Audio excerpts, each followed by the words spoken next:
Indonesia mengabdi atau mengabdi Indonesia ini. Maka kemudian acara ini diadakan karena kalau fatwa ini dibaca secara utuh, secara menyeluruh itu insya Allah tidak akan ada lagi pertanyaan. Memang pada implementasinya masyarakat persis tadi ada 3 kategori ya yang kemudian itu terjadi di kalangan masyarakat. Jadi kalau sekali lagi kalau ini dibaca secara utuh pertimbangannya, kemudian mengingat sampai dengan memperhatikan ada referensi-referensi yang cukup panjang dari berbagai ayat, hadis, kemudian qaulul ulama, kaidah-kaidah fikih, kaidah usul fikih itu kemudian ini menjadi sangat jelas sebenarnya gitu. Bahkan ketika MUI Jawa Tengah membuat ya kalau bahasanya Pak Ustadz ini semacam syarah begitu ya, syarah yang lebih kepada tatbiki atau implementasi itu kemudian pada tanggal 17 ya, 17 Maret untuk kemudian pada tanggal 27 ya, 27 Maret itu di Jawa Tengah, di Masjid Baitur Rahman, di Masjid Agung Jawa Tengah, di Masjid Kauman itu kemudian pengurusnya sepakat untuk tidak menyelenggarakan sholat Jumat itu. Nah, apakah kemudian pertanyaan seolah-olah apa MUI kok melarang? Saya kira posisinya tidak seperti itu. Ya. Karena ini ada pertimbangan-pertimbangan tertentu bahwa satu, Indonesia itu pada tanggal itu, fatwa ini dibuat, itu sudah dinyatakan bahwa COVID-19 itu sudah menjadi wabah yang tidak hanya sekedar terjadi lokal di Indonesia, tapi WHO, Organisasi Kesehatan Dunia itu sudah menetapkan sebagai pandemi. Kemudian di Indonesia oleh RI1 sudah dinyatakan sebagai darurat virus corona atau darurat COVID-19 itu. Maka atas dasar pertimbangan itu dengan mengambil rujukan-rujukan ayat, hadis, terutama tentang wabah, karena wabah ini tidak hanya terjadi sekarang, tapi pada zaman Rasulullah pun sudah terjadi. Bahkan fatwa ini kalau saya boleh katakan itu juga merujuk kepada petunjuk Nabi. Karena Nabi menjelaskan kalau terjadi wabah di satu daerah maka kamu jangan masuk. Wala tadkhuluha, gitu ya. Dan apabila kamu berada di dalam negeri itu maka kamu jangan keluar. Nah, sekarang ini dipersempit lagi. Mulai tanggal 24 besok pemerintah kita sudah menetapkan larangan mudik. Nah, gitu kan. Itu ini soal mudik. Lalu kembali kepada soal ibadah tadi, ini pertimbangannya yang paling pokok adalah bagaimana prevensi atau mitigasi risiko jangan sampai kita mengutamakan ibadah tetapi melupakan keselamatan jiwa. Saya kira itu konteksnya. Kalau kaidahnya kita runut itu ya ada namanya maslahatul insan muqaddamatun ala maslahatiddin. Itu. Jadi keselamatan nyawa itu jauh lebih penting. Sekarang Jumatan saja itu kalau kita runut hadisnya yang wajib Jumatan itu kan laki-laki, dia mukim ya atau mustautin tidak musafir, kemudian dia orang merdeka itu yang diwajibkan. Berarti orang perempuan tidak wajib, orang yang sedang sakit tidak diwajibkan untuk sholat Jumat. Begitu juga nanti taraweh. Kalau yang Jumatan saja boleh karena ada udzur syar'i, tarawih itu sunnah. Maka dulu setahu saya itu Rasulullah sendiri itu mengimami sholat tarawih itu kalau tidak salah 4 kali. Karena beliau khawatir jangan sampai sholat tarawih itu diyakini sebagai satu kewajiban. Itu Rasulullah mempertimbangkan, memikirkan ya kemampuan juga karena umat beliau ini kan macam-macam. Ada yang sangat soleh misalnya gitu ya, seperti Pak Ustadz yang rajin gitu ya. Tapi ada juga yang ya taraweh ya dijalankan saja tapi bisa di rumah. Apalagi kalau lalu merujuk keutamaan sholat sunnah itu kan di rumah, bukan di masjid. Kalau sekarang nanti atau mulai malam nanti biasanya kita taraweh juga memanage kemalasan karena biasanya sholat tarawih di masjid itu biasanya kemudian lupa ya, tahu-tahu nanti sudah ada panggilan sahur jadi lupa tarawih gitu. Oke Prof, gini jadi gini ya. Saya coba ini mohon penjelasan Prof. Tadi terima kasih atas penjelasan tadi. Di fatwa ini Prof, ini yang mungkin umat perlu pencerahan begitu ya. Ini kan di fatwa ini ada beberapa pilihan Prof. Dan di dalam hal berada di suatu kawasan yang potensi menularnya tinggi atau sangat tinggi, berdasarkan ketetapan pihak yang berwenang, itu boleh meninggalkan sholat Jumat, menggantikan dengan sholat zuhur. Kemudian dalam kawasan yang potensi menularnya rendah, itu tetap wajib menjalankan kewajiban ibadah sebagaimana biasa. Nah, kemudian dalam kondisi penyebaran COVID tidak terkendali di suatu kawasan yang mengancam jiwa, umat Islam tidak boleh menyelenggarakan sholat Jumat di kawasan. Nah, maksudnya begini toh, bagaimana batasan MUI itu penularan tertinggi, kemudian penularannya rendah dan tidak terkendali itu apa sama dengan zona merah, zona hijau, zona kuning itu maksudnya Prof? Ya persis itu kira-kira seperti itu tafsirannya. Jadi kalau sekarang ini kan ada istilah yang saya tahu, ada zona tanggap darurat. Tanggap darurat itu di atas zona merah. Nah, ketika dulu MUI pertama kali menyampaikan tausiah itu, posisinya itu sudah menuju zona merah. Lalu tausiah yang kedua itu sudah tanggap darurat. Lalu ada ini persoalan kebijakan hukum ya, atau kalau dalam bahasanya para ulama itu ijtihad, meskipun ini ijtihad jama'i, itu adalah bahwa berbicara hukum itu tentu berbicara yang umum atau yang ghalib. Karena seingat saya ada kaidah hukum al-hukmu yaduru ala ma'amma wa ghalaba. Maka opsi-opsi yang diberikan oleh MUI menurut saya itu sudah sangat bijaksana.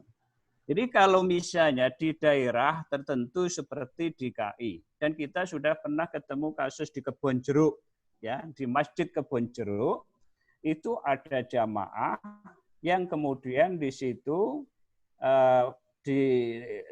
ditemui atau ditemukan oleh ahlinya bahwa di situ positif COVID-19. Maka kemudian jamaah yang lain itu di karantina selama 14 hari. Sebenarnya ini kalau kita rujuk kepada hadis Rasulullah Shallallahu Alaihi Wasallam itu sesungguhnya adalah menjalankan rambu-rambu beliau. Jangan kamu campur onta sehat dengan onta sakit. Itu onta loh. Ini kan bicara manusia gitu. Apalagi sekarang ini ada istilah OTG, ya, orang tanpa gejala. Jadi ada orang karena memang COVID-19 ini bisa menghinggapi, bisa bisa menjadikan seseorang itu terpapar tanpa tahu gejala. Apalagi yang imunitasnya tinggi kayak Ustadz Saikan misalnya ya, karena olahraganya ini ya. Itu kalau kena gejala itu umpama ya, tapi mudah-mudahan tidak gitu. Itu ya aman-aman saja. Seperti sebagian dokter Karyadi ada 47 yang kemudian dikarantina, itu kan yang ahlinya ini yang beredar di media sosial itu kan termasuk yang OTG, orang tanpa gejala. Gitu. Kemudian ada yang ODP, orang dalam pantauan atau dalam pengawasan. Kemudian ada yang PDP, pasien dalam pengawasan. Baru nanti meningkat lagi menjadi positif COVID-19 begitu. Nah, kalau dalam kaidah hukum itu darul mafasid muqaddamun ala jalbil masalih, kan begitu. Saya kira di fatwa nomor 14 tahun 2020 itu dijelaskan panjang lebar bahwa ini tidak ada maksud untuk ini. Apalagi kemarin juga muncul pertanyaan, Pak, gimana itu kalau sampai tidak menyelenggarakan sholat Jumat 3 kali, nanti hatinya dicap mati oleh Allah, gitu kan? Ini kemudian saya sempat tulis yang dimuat di Suara Merdeka hari Jumat yang lalu soal tidak sholat Jumat 3 kali. Di situ kan bahasanya kan ada tahawunan, gitu ya. Atau riwayat yang lain mengatakan bighairi udrin. Gitu. Orang yang sengaja meninggalkan sholat Jumat dengan niat tahawunan. Tahawunan itu menganggap remeh lah, terjemahan bahasa kampung saya gitu ya. Tanpa ada alasan. Kalau gitu, ya? Iya, tanpa ada alasan, ya mengentengkan lah, itu menganggap remeh kewajiban sholat Jumat itu, maka hatinya dicap tidak baik oleh Allah. Dalam riwayat yang lain disebutnya bighairi udrin. Ya. Oleh karena itu, menurut saya, Fatwa Majelis Ulama Indonesia nomor 14 tahun 2020 itu menurut saya sudah sangat bijak menurut saya. Karena masih membuka opsi di daerah atau di lingkungan mana di situ masih aman. Ya, misalnya COVID itu tidak bisa merambah karena tidak ada pendatang yang membawanya, maka boleh jadi mereka akan melaksanakan itu. Ya, melaksanakan Jumatan, tapi tentu dianjurkan dengan protokoler kesehatan. Artinya tidak pakai karpet masjid, bawa sajadah sendiri, kemudian pakai cuci tangan, pakai masker, dan softnya itu juga pakai social atau physical distancing itu. Gitu. Ya, begini Prof. Ya. Menarik sekali kalau tadi Prof mengatakan seperti itu. Sekarang kita coba khusus ke Jawa Tengah, Prof. Kalau tadi kan di fatwa itu kan ada pilihan-pilihan. Tadi Prof mengatakan kalau memang lokasinya itu dianggap aman, ya tetap sesuai dengan selama ini Jumatan di masjid atau sholat tarawih di masjid. Nah sekarang untuk Jawa Tengah itu kan setiap daerah itu beda-beda, Prof itu ya. Misalnya kayak kota Semarang itu beda dengan Kudus, mungkin beda dengan Rembang. Ya. Nah ini berarti dengan fatwa MUI ini untuk mengetahui ini aman apa tidak, itu banyak lagi-lagi kembali kepada pernyataan pemerintah kabupaten atau pemerintah daerah, Prof ya. Tidak bisa diukur berdasarkan subjektivitas umat itu sendiri. Gitu. Ukurannya berarti itu ya. Tentu yang bisa menentukan zona itu merah, atau daerah itu zona merah atau tanggap darurat tentu yang ahli. Di setiap kabupaten ada kepala dinas kesehatan. Ada tenaga medis yang memang diberi keahlian atau punya ilmunya itu, maka itu yang menentukan. Karena yang namanya fatwa itu ya tadi di awal saya sudah sampaikan, ini dalam rangka memitigasi atau bahasa usul fikihnya itu saddud dzari'ah. Jadi celah yang diperkirakan itu akan menimbulkan mafsadah, maka itu harus ditutup. Itu saddud dzari'ah. Bahkan ada kaidah yang tadi saya sudah sampaikan, salamatul insan, keselamatan nyawa itu harus didahulukan. Sama kalau misalnya kita jumpai ada ayat-ayat Al-Qur'an ya, terutama yang terkait dengan makan.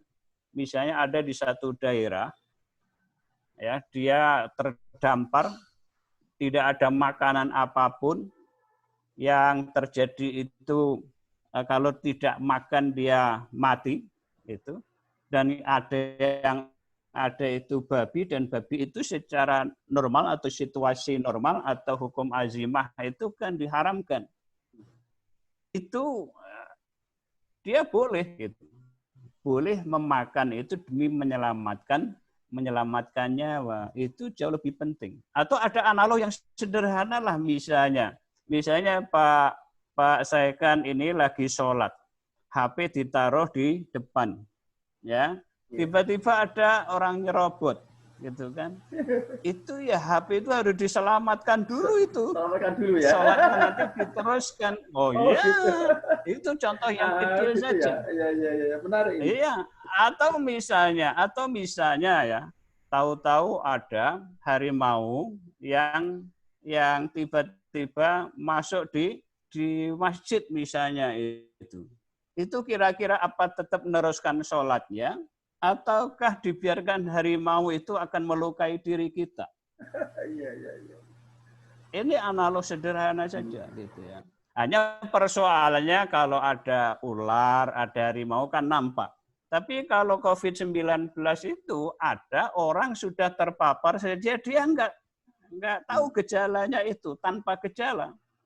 Bahkan yang sudah ODP, sudah PDP itu boleh jadi bagi yang imunitasnya kuat itu ya dia nggak merasa apa-apa. Tapi tahu-tahu itu karena salaman atau karena pelukan, itu kemudian ini bisa menjangkit, nulari yang lain, itu bisa terjadi. Nah, apa kita nunggu dulu kejelasan, saya ini baru positif corona 19 ya, COVID-19, saya di rumah saja gitu. Kalau situasinya normal begitu, cuman persoalan sekarang ini kan tidak terasa. Kemudian tadi terkait dengan keputusan, saya kira kita kembalikan kepada ahlinya. Karena biasanya kalau yang terkait dengan fatwa ini ya kita minta pertimbangan merah, apakah sudah tanggap darurat, maka yang menetapkan adalah orang atau pejabat yang punya kompetensi keilmuan dalam bidang itu. Gitu. Saya kira sudah punya pengalaman. Semarang ini saya tidak tahu, mudah-mudahan tidak terjadi, tetapi gejala-gejalanya ini sudah mau PSBB ini. Iya. Seperti DKI, kemudian Kota Tegal, Jabodetabek, bahkan kalau kita ikuti berita itu di Sumatera Barat, bahkan Jogja, saya baca sore ini, karena ada larangan mudik, itu Jogja ini sudah siap-siap menutup jalan masuk. Jadi siapapun orang dari luar akan boleh masuk. Nah, iya. Kalau masuk dipulangkan atau dikembalikan, itu kan ya agak gegirisi juga. Ya. Maaf, Prof. Ini ada yang masuk ke nomor WA saya, Prof.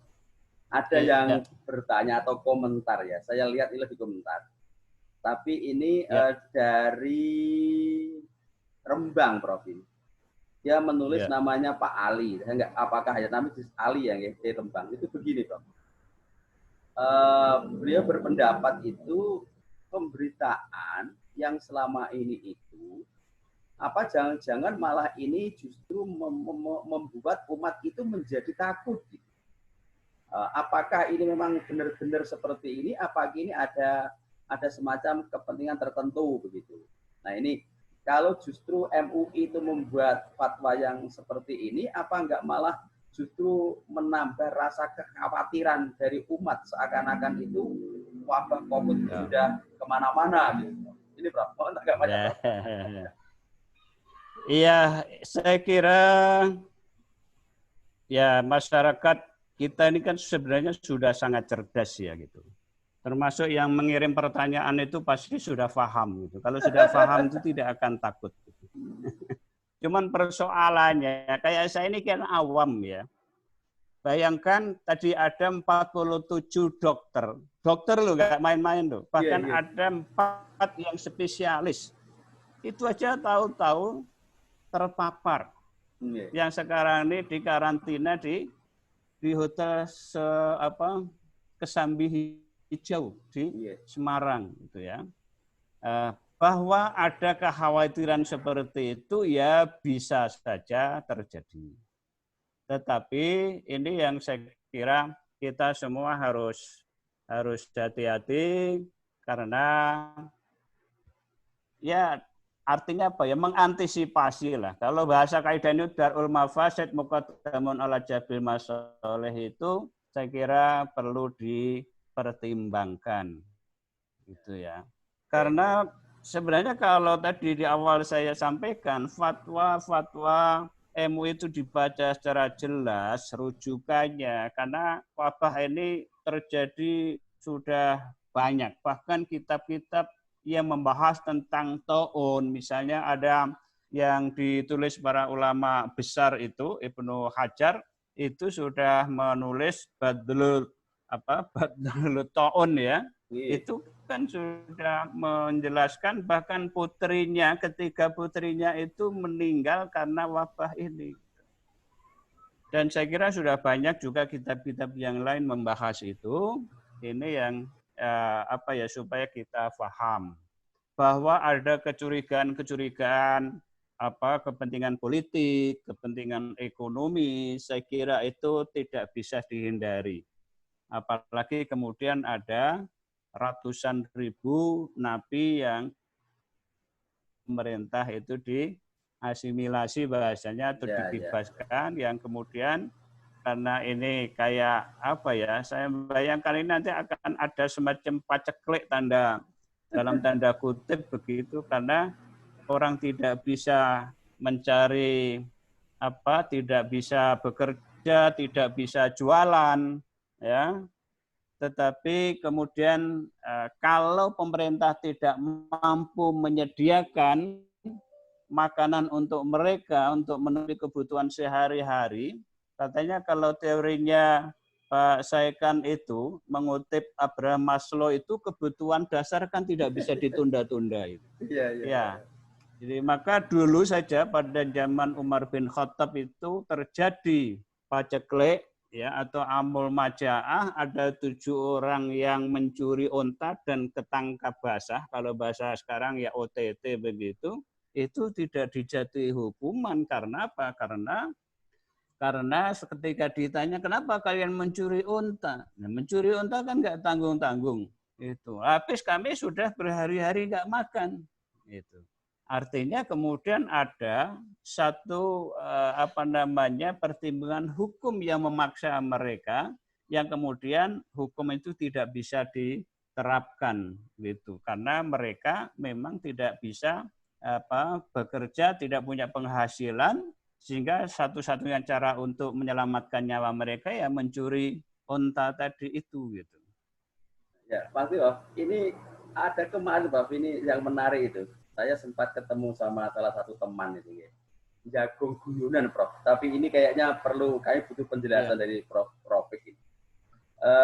Itu kan ada di hadis itu ya. Dari kalau nggak salah di Abi Hurairah itu di antaranya wa mamata fi tauni wa syahidun. Ya. Jadi orang yang meninggal karena wabah itu termasuk kelompok mati syahid. Nah, ketika ada orang yang kemudian berpikir untuk berpikir atau membayangkan begini, ya saya tetap akan tetap jamaah ke masjid, ke musola seperti biasa, tetapi saya tetap menggunakan protokol COVID, ya cuci tangan, ada jarak, pakai masker gitu. Saya dengan mantap karena kalau toh misalkan mati, ya kami juga mati syahid begitu, misalkan gitu. Maka mati syahid. Ya, mati syahid gitu lah. Bagaimana ketika ada orang yang berpikir seperti itu, Prof? Jadi betul. Atau kalau didramatisir, model-model orang seperti ini kalau perlu ikut bersama-sama dengan yang sudah terpapar COVID gitu, biar cepat mati syahidnya gitu. Ya mohon maaf ini bahas guyonan kan tadi kan guyonan gitu. Itu guyonan, tetapi itu bisa menjadi serius kalau ingin Anda cepat mati syahidnya gitu ya.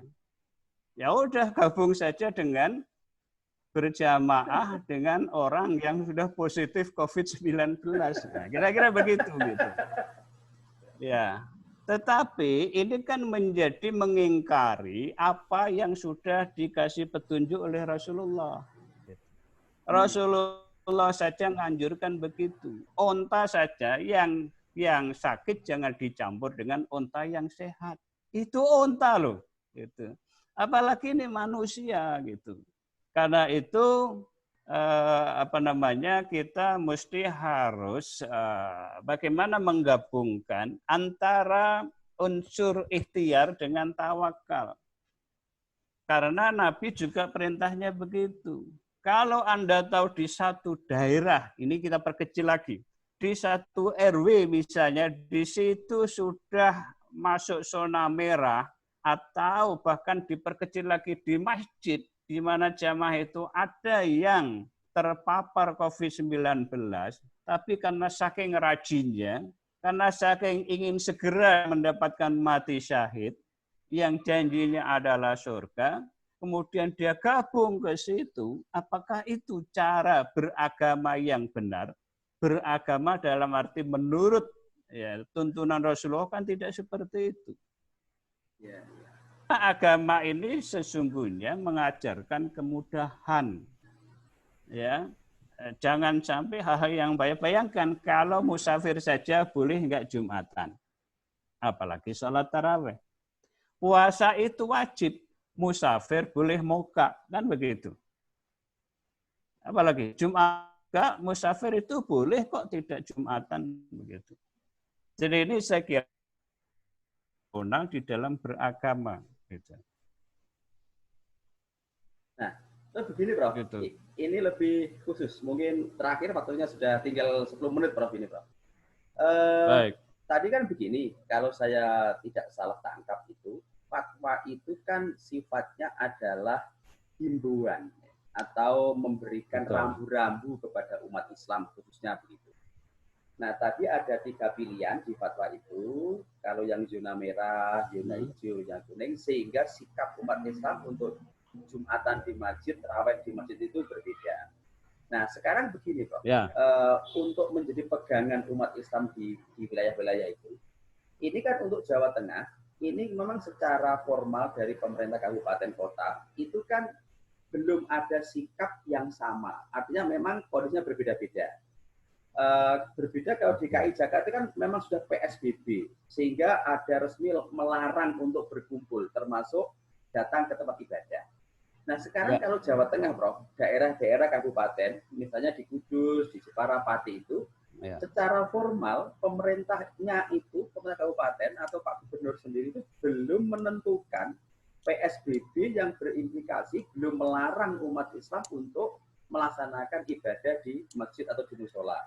Kalau kondisinya seperti itu berarti masih dalam kategori yang tadi Prof ya, masih dianggap yang masih hijau atau kuning, yang artinya masih bisa untuk melaksanakan ibadah begitu ya. Ukurannya berarti kebijakan resmi dari pemerintah kabupaten begitu ya. Ya.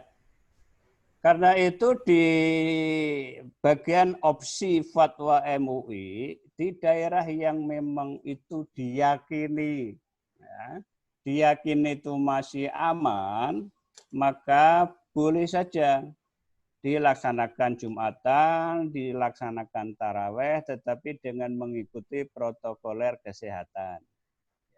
Jadi tadi nggak pakai karpet masjid, bawa sajadah masing-masing, kemudian soft itu juga menggunakan social distancing atau physical distancing, jarak 1 meter. Ini kalau sampai ada yang OTG atau ODP itu tidak sempat bersinggungan yang menyebabkan itu terjadi. Jadi lagi-lagi kalau kita bicara hukum itu bicara untuk kepentingan banyak orang, ya, untuk kepentingan yang aghlabi atau ami atau amiyah begitu. Bahwa di kasus-kasus tertentu dan itu dia ini ingin mati syahid, ya, karena Allah itu menganjurkan, apalagi ada ayat yang mengatakan kalau itu konteksnya man ahyan nasa faka'annama ahyan nasa jami'a, gitu kan?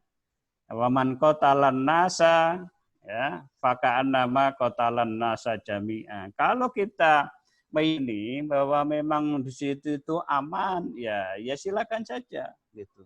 Karena kalau tadi bahasanya larangan pemerintah, pemerintah dalam hal keagamaan itu kan tidak punya hak, bahkan harus menjamin, bahasanya kalau ini adalah bentuk ekspresi pengamalan agama. Itu pemerintah harus menjamin. Tapi tentu jaminan ini dilakukan kalau memang aman. Tapi kalau sudah tahu kalau daerah itu sudah tanggap darurat, atau bahkan masih di bawah itu zona merah, tapi kemudian pimpinannya tidak memberikan rambu-rambu, itu juga ya mungkin bahasa Kudus itu jelomprongke gitu ya. Nah, tentu itu tidak bagus begitu gitu ya. Maka ya ini kembali bahwa fatwa itu tadi disampaikan, fatwa itu kan sebenarnya jawaban atas permintaan yang meminta fatwa. Ya, dan fatwanya itu menurut saya sudah sangat bijak karena ada opsi-opsi, ya, ada opsi-opsi yang memungkinkan silakan di daerah tertentu yang memang itu takmirnya atau pengurusnya bisa menjamin keamanannya, ya silahkan saja begitu. Tapi kalau kemudian sudah ada rambu-rambu di kecamatan A itu zona merah, atau bahkan di kampung itu sudah tahu ada yang terpapar positif COVID-19, kok nekat, itu kan namanya ini tidak mengindahkan petunjuk dari Rasulullah Shallallahu Alaihi Wasallam. Gitu. Ya, apalagi taraweh itu kan sebenarnya anjurannya, kalau Rasul memberi contoh hanya 4 kali ngimami jamaah taraweh, itu ada pesan sesungguhnya kalau itu amalan atau ibadah sunnah itu baiknya dilakukan di rumah. Hanya kemudian untuk kepentingan syiar, kita tarawehnya di masjid, di musola, apalagi nanti ada jaburannya gitu kan. Ya, apalagi nanti di malam-malam 21 sampai yang itu dianjurkan untuk iktikaf dan sebagainya. Ya tidak ada orang yang melarang iktikaf, tidak ada orang yang melarang sebenarnya, karena yang dikhawatirkan itu ya sebenarnya kerumunan, di mana kerumunan itu menjadikan potensi media penularan. Gitu. Ya. Itu Pak Ustadz. Terima kasih Prof. Mas, waktunya sudah jam 17.15 menit. Terima kasih atas itu, ya, peran sertanya Prof. Rofik dan sudah memberikan pencerahan kepada kita semua.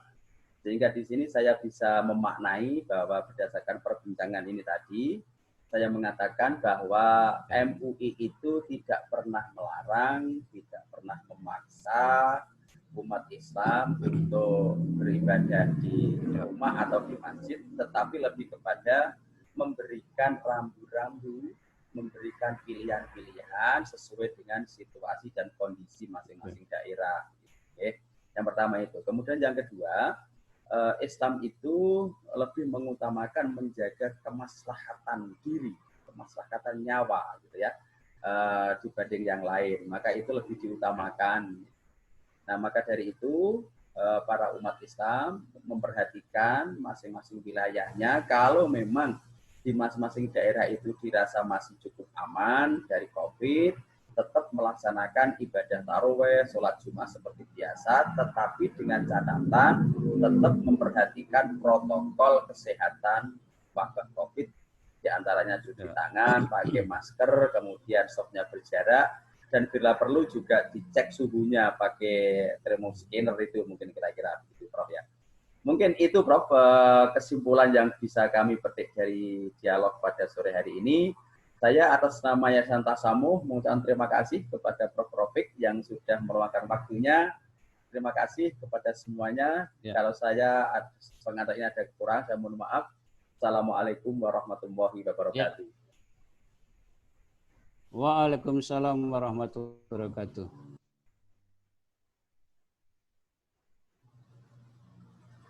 Demikian tadi kami wawancara dengan Profesor Ahmad Rofik MA, Wakil Ketua Umum MUI Jawa Tengah, tentang fatwa MUI tentang penyelenggaraan ibadah di saat wabah COVID.